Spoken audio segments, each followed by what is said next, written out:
राधे राधे दोस्तों, जुपिटर ज्ञान चैनल में आप सभी का बहुत बहुत स्वागत है।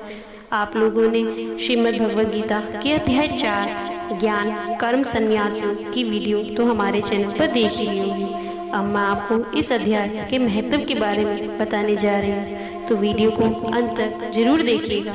चलो शुरू करते हैं। श्री नारायण जी बोले, हे लक्ष्मण, जो पुरुष श्री गीता जी का पाठ करते हैं तिनके साथ छुए से अधर्म ध्येय से छूटकर विवेक को प्राप्त होते हैं। तब लक्ष्मी जी पूछती हैं, हे महाराज जी, गीता जी के पाठ करने के साथ छूकर कोई जीव मुक्त भी हुआ है क्या? तब श्री भगवान जी ने कहा, हे लक्ष्मण, तुमको मुक्त हुए की एक पुरातन कथा सुनाता हूँ, तुम श्रवण करो। भगीरथ गंगा जी पर तट पर श्री काशी जी नगर है, वहाँ एक वैष्णव रहता था। वह गंगा जी में स्नान कर कर श्री गीता जी के चौथे अध्याय का पाठ किया करता था और उस साधु के पास तपस्या ही धन था, माया का जंजाल कुछ नहीं था। एक दिन वह साधु वन में गया जहाँ बेरी के 2 वृक्ष थे। वह साधु उनकी छाया में बैठ गया और बैठते ही उसे नींद आ गई। एक बेरी से उसके पांव लगे और दूसरी से उसका सिर लगा। वे दोनों आपस में कांप कर पृथ्वी पर गिर पड़े। उनके पत्ते सूख गए। परमेश्वर के करने से दोनों बेरियां ब्राह्मण के घर उतरियां हुई। हे लक्ष्मण, बड़े उग्र फूलों से मनुष्य धैर्य मिलती है, फिर ब्राह्मण के घर जन्मी है।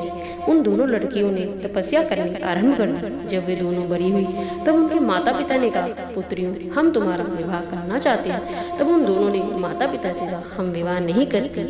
उनको अपने पिछले जन्म की खबर दी। उन्होंने कहा, हमारे मन में एक कामना है, यदि परमेश्वर वह पूर्ण करे तब बहुत भली बात है। उनके मन में यही था कि वे साधु जिनके स्पर्श करने से हमें अधर्म देह से छूटकर यह ध्येय मिले, उनसे मिले। इतना विचार करके उन दोनों कन्याओं ने माता पिता से तीर्थ यात्रा करने की आज्ञा मांगी। तब माता पिता ने उन्हें आज्ञा दी। तब उन दोनों कन्याओं ने माता पिता की चरण वंदना करके गमन किया। तीर्थ यात्रा करती करती बनारस में पहुंची।